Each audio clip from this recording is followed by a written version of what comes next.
Mais d'abord, je voudrais vraiment remercier Sonia parce que, incroyable, cette organisation est parfaite. Moi qui parle de robots imparfaits, voilà, l'organisation, elle est impeccable. Et d'ailleurs, je vais tout de suite dire que je suis vraiment ravie que ça se passe ici à Grenoble à la MSH parce qu'à la MSH, il y a aussi la co-direction d'un projet local vraiment intéressant qui s'appelle le CDP Tools, où on réunit tous les acteurs grenoblois en sciences humaines et en sciences de la robotique un peu dure. Et, et ça fait écho d'ailleurs à un PEPR national où on a fait la même chose. Et pour la petite histoire, on démarre vite un PEPR national où il n'y a surtout pas de gens de sciences humaines parce qu'il faut quand même aller doucement quand même sur cette intégration avec les gens qui s'intéressent aux humains et voir plus à l'environnement en général.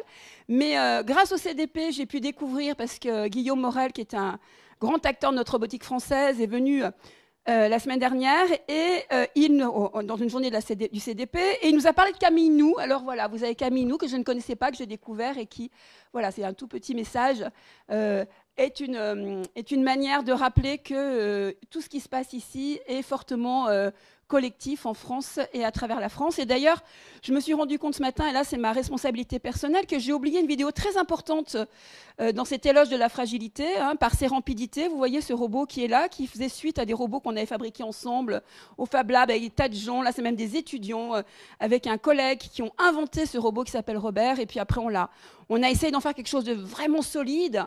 Et Philippe Scale, je vous montre des vidéos, en fait, ça n'a pas l'air si solide que ça. Et finalement, est-ce que c'est si mal? Eh bien non, en fait, ça nous sert à quelque chose. Et pas seulement à comprendre, mais à trouver une acceptance des usages, au-delà de l'acceptabilité. Et celui-ci, quand il était en concurrence, en live, dans un grand bâtiment où on faisait une compétition de robotique, on accueillait une compétition nationale de robotique, on les laissait se balader tous les deux, donc on se disait, celui-là, quand même, il ressemble à un robot qui aurait pu être fabriqué par Jérôme Monceau, qui a fait Nao, Pepper, maintenant, qui fait un robot, vous allez voir, beaucoup plus fragile d'apparence. Et puis on l'a mis en compétition avec notre truc tout scotché qu'on avait fait dans un EHPAD avec des gens âgés parce qu'on voulait faire des robots mous, des robots qui puissent avoir d'autres propriétés qu'on peut cogner, on se fait pas mal parce que quand on est âgé, c'est pas pratique.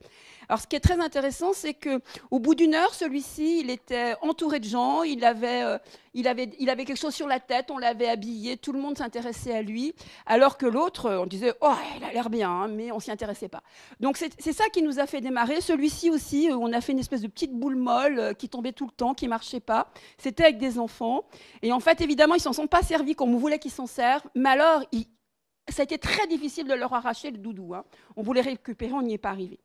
Donc voilà comment ça a commencé, vous voyez, il y a très longtemps, il y a 10 ans, par sérempidité, d'abord cette prise de conscience que on voulait tous faire des machines parfaites. Je voulais faire une machine parfaite, comme peut-être le premier Sapiens. Alors ça, c'est un slide, je suis désolée pour ceux qui me connaissent, vous l'avez dû le voir 1000 fois. C'est un slide où j'aime rappeler une évidence, c'est-à-dire qu'entre objet et sujet, on a toujours fait des extensions de moi. Et puis d'un coup... Ça s'appelle robot social. Alors émotionnel, c'est les émotions qu'on projette sur lui. On essaye vaguement d'attirer quand on bricole des algorithmes dans les robots, mais enfin, on ne sait pas encore très bien ce qu'on fait. Je vous promets, même les meilleurs d'entre nous. Et nous, en tout cas, il y a un moment, alors est-ce que c'est de manière catégorielle ou de manière continue? On va d'un coup penser que ce n'est pas moi qui ai tendu, mais c'est mon espace social. D'un coup, il y a un autre, c'est une entité. Et dans des cultures occidentales qui ne sont pas animistes. Alors, quand on est au Japon, il y a une place pour ça, mais ça reste un autre. Ce n'est pas l'extension de mon bras. Donc, pour un Japonais, un bras qui est en ma main, ce n'est pas un robot pareil que le petit Nao ou le petit Miroki. Alors, pourquoi je vous ai mis ça? Parce que je vois que le slide a disparu, donc je n'ai pas dû vous donner la bonne version, ce n'est pas grave. Ici, là, il y a du coup, j'ai oublié le nom du paléoanthropologue. Je me suis trompée de version, je pense, dans ce que je vous ai donné. Il y a un paléoanthropologue qui, normalement, le nom est affiché, c'est entouré en rouge, qui rappelle qui explique qu'il y a une hypothèse qui séparait les Néandertals et les Sapiens, qui quand même se seraient mélangés pour fabriquer l'humain qu'on est aujourd'hui. Donc, on aurait un peu de Néandertal, qui serait que les Sapiens voulaient faire vraiment des silex, vraiment qui coupaient le mieux l'ensemble des choses qu'on avait à découper, alors que les Néandertals, c'était beaucoup moins réussi sur le plan de la fonction de découpe. Alors on se disait ils étaient moins bons. Et l'hypothèse qu'il émet, et d'autres avec lui plus anciens, mais lui il le clame, c'est et s'ils essaient de faire quelque chose de joli, et si la perfection n'était pas le but seulement de l'utilité de l'outil. Voilà, donc vous voyez où je veux en venir. Pour la petite histoire, cette extension de l'autre, parce que je vois que mes slides ne sont pas à jour, mais cette extension de l'autre, je me suis trompée, hein, vraiment de version, c'est tellement puissant que ça a donné lieu récemment à une proposition de loi qui voulait donner une personnalité juridique à un robot. Et cette proposition de loi, alors je vous rappelle qu'en Europe, hein, l'animal n'a pas de personnalité juridique ou autre. Hein. Y a pas de... Alors que le robot allait être responsable de ses actions. La machine, hein. Mon smartphone, non. Le robot, où parfois il y a beaucoup moins d'IA dedans, oui. Alors on a eu du mal à geler cette loi, on n'était pas très nombreux à vouloir la geler. Et quand on regarde l'origine c'était une petite machine robot, un jouet qui s'appelait Pléo, qui avait l'air très fragile et qu'on était en train de, alors selon l'expérience menée par Kate Darling, elle l'annonce ainsi, torturer. Voilà, donc elle utilise le mot torturer pour une chose que l'on mime casser. Hein, alors il y a du vivantisme là-dedans, puisque c'était un petit dinosaure, mais voilà, c'est pour vous dire qu'il y a quelque chose d'assez trivial quand même, et pourtant très puissant, qui se passe dans nos cultures sans que vraiment on se dise, mince, mais qu'est-ce qui nous arrive? Les Japonais, ça les a fait beaucoup rire, mais comment on pouvait être aussi naïf? On y est allé, hein, ça a été une grosse bagarre très très forte. Juste pour vous rappeler, juste que, ça vous le savez, hein, que tout commence dans la matière, et la matière un peu parfois animée ou même pas animée. Voici un bruit qui est mesuré depuis 30 ans. Il a des caractéristiques positives, d'appel à l'intimité, à une intimité sans soumission, une intimité très altruiste. Et bien, quand on propose des formes, eh bien, ça ne peut pas être quelque chose de rouge, ça ne peut pas être quelque chose de pointu. Il faut absolument que ce soit blanc et rond ou arrondi. C'est impossible, c'est totalement incongruent. Donc, vous voyez que déjà, on peut se poser la question de qu'est-ce que c'est que la perfection. Donc, qu'est-ce que c'est que la relation que je vais avoir déjà avec ce qui, dans la forme même, avant que ce soit un sujet, va nous évoquer ce qui pourrait passer d'une affordance d'objet à une intentionnalité de sujet. Donc, ah ben le voilà, il s'appelle Ludovic Slimak, je les avais juste pas mis dans le bon ordre, voilà, d'accord? Vous vous souviendrez de ça, si ça vous intéresse, allez le lire. Alors juste pour vous montrer à quel point, déjà, même quand on fait des robots parfaits, on est sensible à la fragilité sociale en particulier. Alors ça, c'est Boston Dynamics. À l'époque, il venait de se faire acheter par Google. Avant, c'était très proche de la DARPA. C'était le MIT, mais très proche de la DARPA. Donc Google voulait montrer qu'il faisait des choses pour la bienveillance, c'est le mot-clé de Google, pour le bien-être des gens. Donc une machine qui va aller vous sauver des environnements très pollués, chimiques, radio, les mains. Et donc là, il fait un crash test comme on le fait avec les voitures. Hein. C'est pas fait pour être avec des gens, donc il essaye de se protéger. Le gentil ingénieur, il veut pas mourir. Donc il montre que ça, la machine, hein, it et pas i ou she, it va ramasser la chose, même si la chose tombe. Et si la machine tombe, la machine se relève. Alors, vous imaginez, vous connaissez peut-être déjà l'histoire, parce que c'est vieux maintenant, c'est 2016. Hein, eh bien, grand vent d'indignation sur le net, mais grand vent, hein, des millions, plusieurs dizaines de millions hein, sur 6 mois, d'indignation en disant « mais c'est horrible, vous torturez ce robot hein, ». Voilà. Pléo, c'était pas encore sorti, la manip, que déjà sur le net, on disait vous torturez ce robot. Donc les gens disent mais non, on le torture pas, c'est une machine comme une voiture, ça a une tête anthropomorphique parce qu'il faut que ça puisse évoluer là où les humains évoluent normalement, mais là ils sont plus là les humains, c'est pour les sauver. Et d'ailleurs, regardez, ça communique pas, ça a pas de parole, il y a une caméra là-haut pour que ça puisse voir au mieux, c'est le plus optimal. Et là, les gens, deuxième salve, et en plus, vous lui donnez pas la parole. Hein. Donc c'est vraiment arrivé. Il y a des gens qui ont étudié, ceux qui ont répondu. Ce ne sont pas que des gens qui réfléchissent pas. C'est des gens, j'aurais pu répondre peut-être pas comme ça. Mais voilà. Donc cette illusion ontatique, elle est très forte. La question, hein, je vous ai montré tout à l'heure, vous avez peut-être pas vu, parce que je suis allée vite. Il y avait un petit robot, les petits automates de Vaucanson. Hein, vous savez qu'il y a une place Vaucanson ici. Il était d'ici, Monsieur Vaucanson. D'ailleurs, on ne connaît pas le nom de ces automates. Il y a des tas de gens qui voyaient pas que c'était répétitif, qui pensaient vraiment que ces machines, elles pouvaient faire des mouvements créatifs et qu'elles étaient vraiment biomimétiques, qu'elles étaient vraiment capables d'action, de communication ou pour son petit canard de faire caca. Et il n'y a personne qui s'est dit « Mon Dieu, qu'il est trop chouette, je voudrais bien avoir le petit canard dans ma chambre pour vivre avec lui ». Alors qu'au Japon, alors en France, on se dit qu'on ne vivra pas avec un robot, mais au Japon, on vit avec des robots, hein, c'est déjà acté. Donc la question, qu'est-ce qui nous est arrivé à nous pour qu'entre vos consons aujourd'hui, on ait tant besoin de l'extension d'un autre plutôt que de continuer l'extension de soi? C'est une vraie question, une question qui dépasse largement le problème technologique. Et ben voilà aussi une petite vidéo que j'aime bien montrer, qui est encore plus ancienne. Alors, à un moment, alors on le fait plus parce que les gens qui font des robots n'aiment pas qu'on fasse ça, donc ils le font plus. Il n'y a plus beaucoup de vidéos de robots qui tombent maintenant. On n'arrive pas à les avoir. Au début, les fabricants nous donnaient. Tu te souviens, Frédéric, c'est 2015. On osait encore montrer les échecs de nos robots. Maintenant, on ne le fait plus. Hein. Ils n'ont plus le droit de se tromper. Pour faire une vidéo de Boston Dynamics, c'est un mois et demi d'essais échecs jusqu'à ce que ça soit parfait. Donc, on faisait ça. Qu'est-ce que ça fait? On a fait la manip plein de fois. Ça fait rire, hein, comme la peau de banane pour n'importe quel vivant. Mais vivant qui est proche de nous. Ça ne marche pas si une araignée glisse sur une peau de banane. Hein. Laurent pourrait nous expliquer pourquoi. Voilà.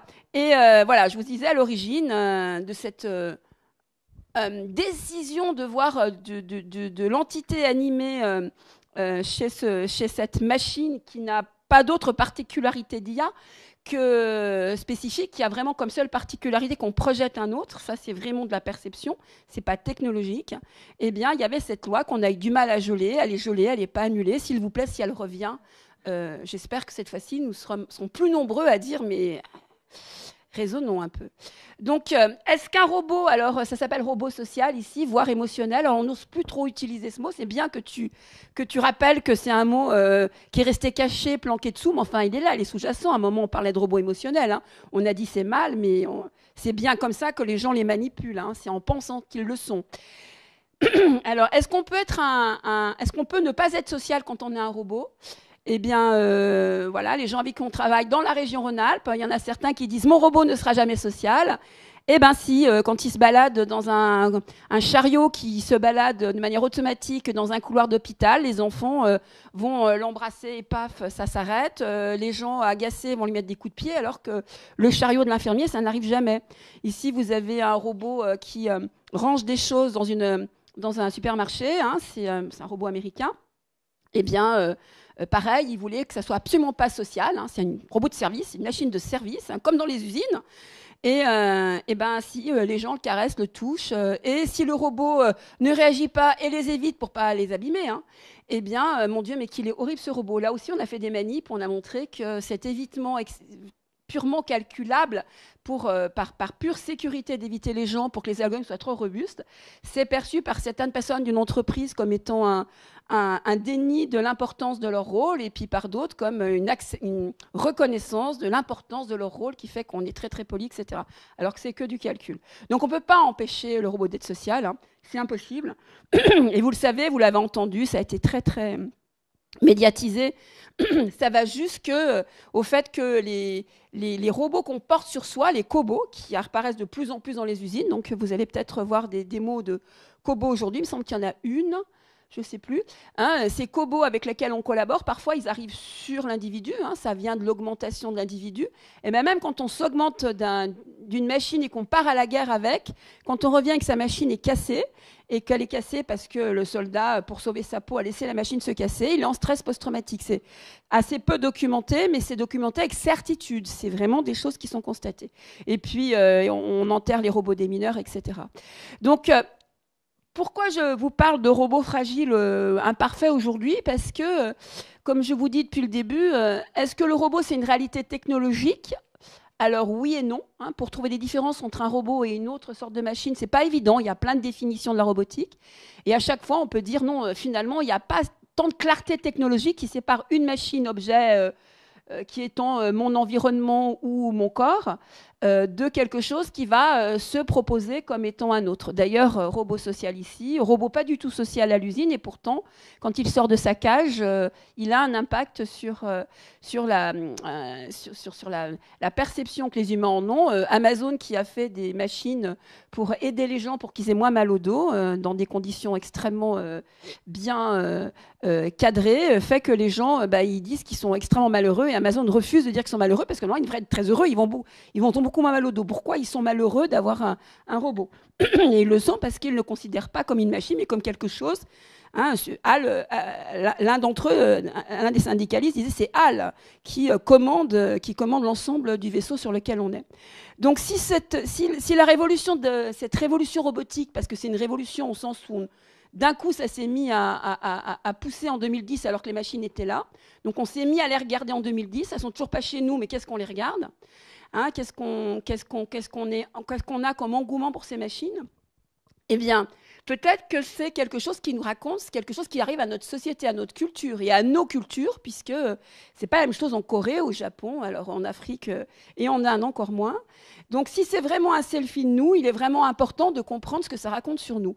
Donc, si on regarde ce que sont les robots aujourd'hui, hein, vous avez des robots qui veulent imiter l'animal, c'est-à-dire le vivant, d'autres qui veulent imiter l'humain, et puis avec des tas de ratages, hein, ou alors, très souvent, documentent plein de chercheurs, des imitations totalement non conscientes, non réalisées de façon explicite. Et puis, depuis peu, et vous en avez un en bas, vous avez des gens qui se disent, pour éviter cette fameuse vallée de l'étrange, où plus on se rapproche de ce que la vie a fait, plus on se rend compte que ils n'ont peut-être pas raison, les gens des GAFA. On n'est peut-être pas si près d'avoir réussi à faire exactement comme la nature, voire mieux, hein, c'est certains discours.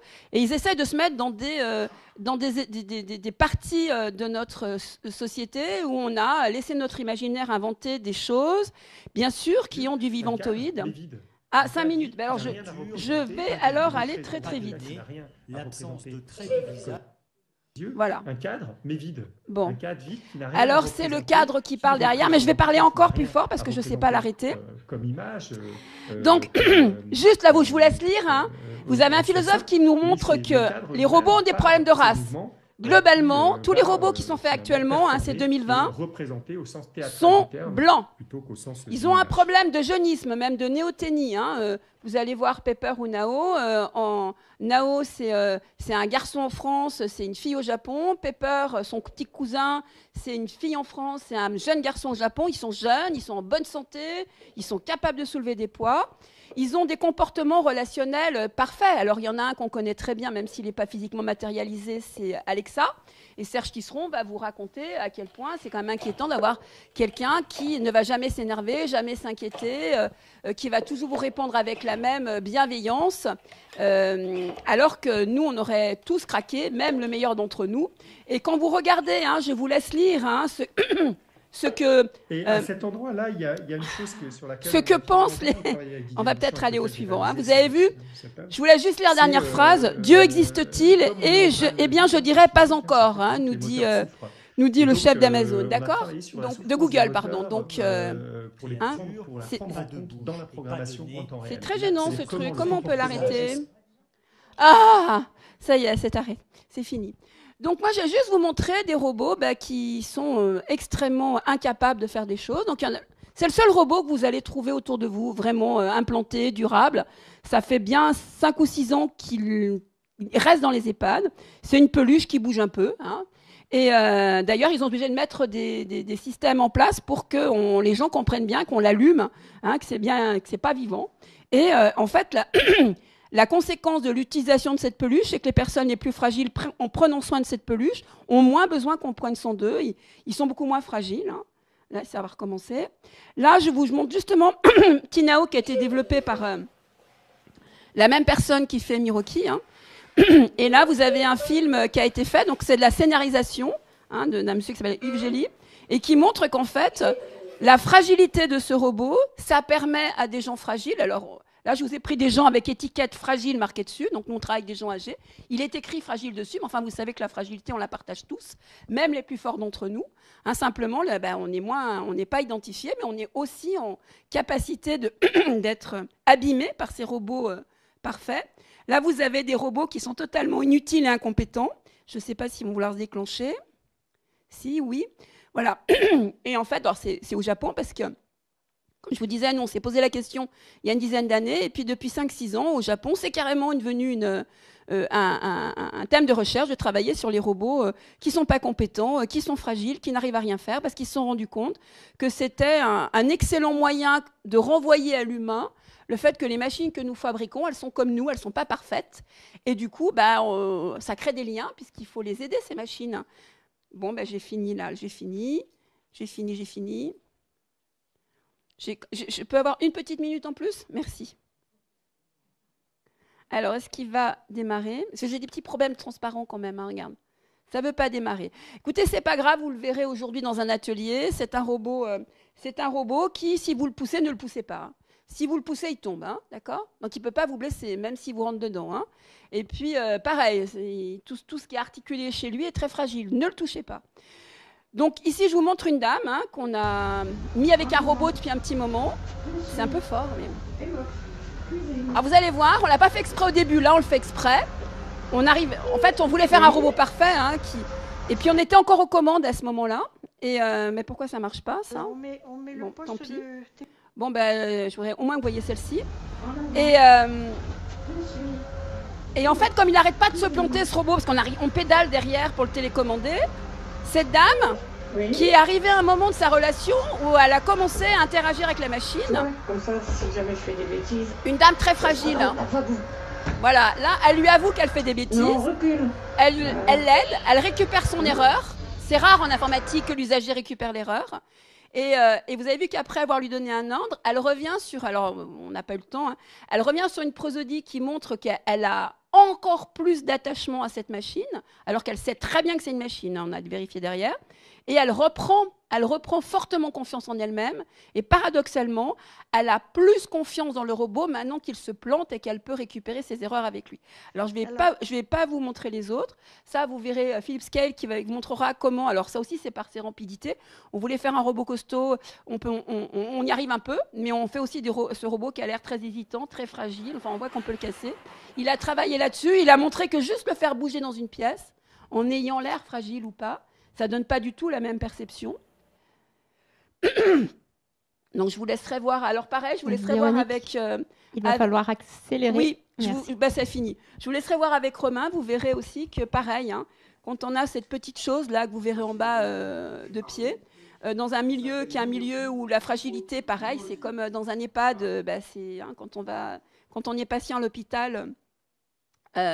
on est quand même en situation pas tellement de force, eh bien, vous allez voir que selon qu'il est présenté comme sujet-objet, selon l'expressivité qu'on lui donne, eh bien, on va le percevoir différemment. Et en particulier, un robot qui a un grand degré d'expressivité, mais qui est présenté comme sujet et pas comme objet, c'est-à-dire que ce n'est pas le cas s'il est présenté comme objet.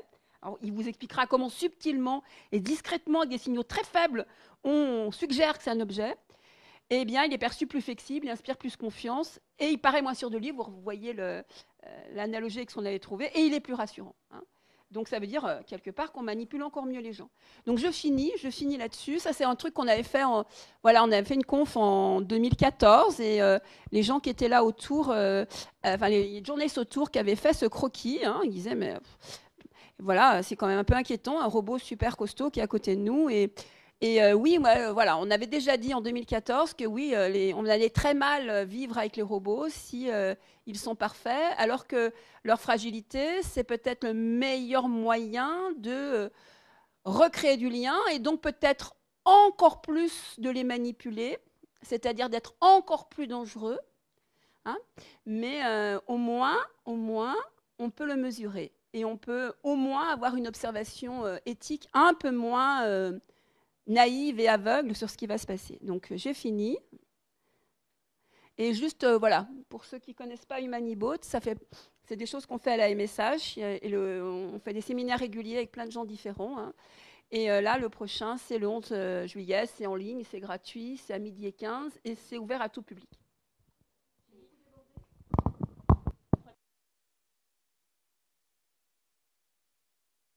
Merci Véronique. Donc Véronique, chargée de recherche au LIG, anciennement au GIPSA et linguiste et informaticienne d'origine, c'est ça? Un peu comme nous, là, un peu polymathe, raté. Donc, plein de disciplines est devenu une espèce de Ton micro. Tout science, et voilà, moi mes étudiants, je leur dis, nous, on est mauvais partout, mais partout. Voilà. Merci. Est-ce que vous avez des questions, hein? Oui, Olivier, vas-y. Oui. Attends, 2 secondes. On te donne juste un micro pour les enregistrements. Pour l'enregistrement, ouais. Merci. Oui, bonjour. Thomas. Donc Olivier Négro de Toulouse. Est-ce que, là on a vu l'interaction humain-robot. J'ai vu qu'il y avait aussi quelques publications sur l'interaction et la reconnaissance des animaux par rapport à un robot. Oui. Alors en fait, ça dépend ce que tu veux.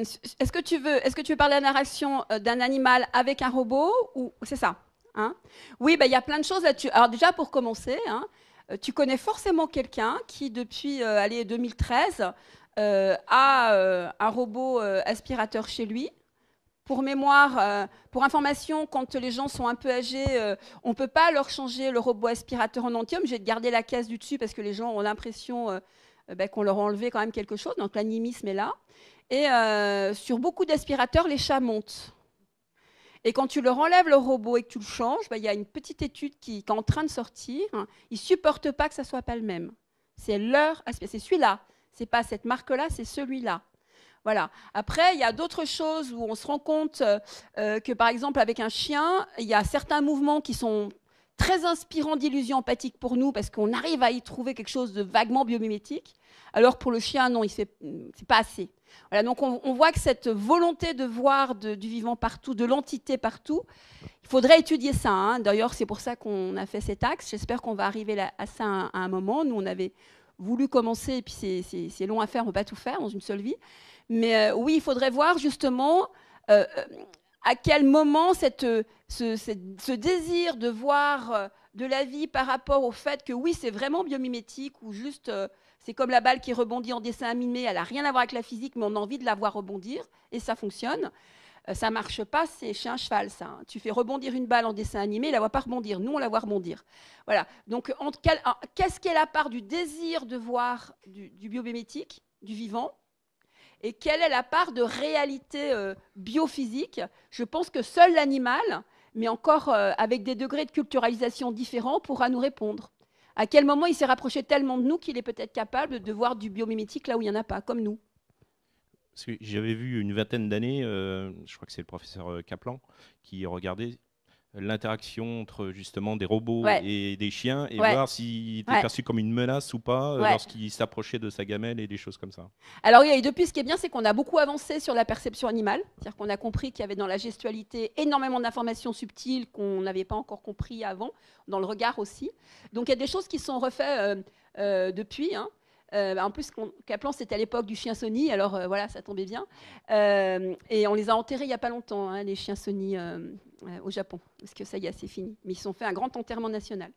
Et oui, maintenant qu'on connaît mieux la communication animale, on va mieux comprendre, parce qu'on ne comprend pas assez profondément comment communiquent encore les animaux avec nous ou avec leur environnement. Je te conseille d'aller voir un truc de Humanibot de Élodie Briffer, qui fait un bon état de l'art là-dessus. C'est dans la chaîne YouTube de la MSH, côté Humanibot. Élodie Briffer. Merci. Est-ce qu'il y a une autre question?